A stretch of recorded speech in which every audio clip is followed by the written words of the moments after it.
पैठण न्यायालयाच्या इमारतीत तारखेसाठी आलेल्या पत्नी आणि तिच्या आईला बेदम मारहाण केल्याप्रकरणी आरोपी योगेश रामा बोर्डे यांच्याविरुद्ध पैठण पोलीस ठाण्यात गुन्हा दाखल करण्यात आला असून पोलिसांनी त्याला अटक केली आहे। न्यायालय परिसरात घडलेल्या या प्रकरणामुळे एकच खळबळ उडाली आहे। मिळालेल्या माहितीनुसार गीता योगेश बोर्डे यांचा विवाह 11 वर्षापूर्वी योगेश बोर्डे यांच्यासोबत झाला होता।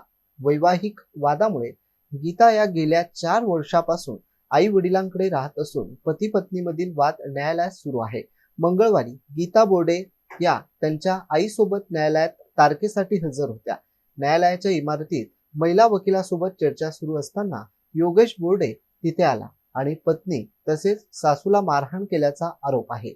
घटनेदरम्यान न्यायालयात उपस्थित पोलिसांनी तत्काळ हस्तक्षेप करून आरोपीला ताब्यात घेतलं। गीता बोर्डे यांनी दिलेल्या तक्रारीनुसार पती चारित्र्यावर संशय घेत असल्यानं दोघांमध्ये वाद सुरू झाला होता। तसेच स्वतःच्या आणि मुलीच्या जीवाला धोका असल्यानं त्यांनी तक्रारीत नमूद करत कठोर कारवाईची मागणी केली आहे। या प्रकरणी पैठण पोलीस ठाण्यात गुन्हा दाखल करण्यात आला असून आरोपीला अटक करण्यात आली आहे आणि पुढील तपास पोलीस निरीक्षक महादेव गोमारे यांच्या मार्गदर्शनाखाली सुरू आहे। गौतम बनकर, एमसन न्यूज, पैठण।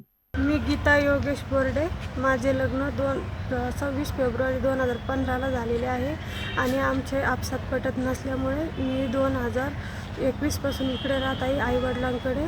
तर आमची कोर्टात केस चालू होती, तर मी तारखेला आलेले असताना मी मॅडमच्या कॅबिनमध्ये बसलेले होते, तर ते तिकडून येऊन शिवेगाळ करून मला बेदमपणे मारहाण केलेली आहे, मला आणि माझ्या आईला। कोणी? माझ्या नवऱ्याने। काय नाव आहे त्याचं? योगेश राम बोर्डे। मग तुम्ही पोलिसात तक्रार दिली काय असेल? हो, दिली।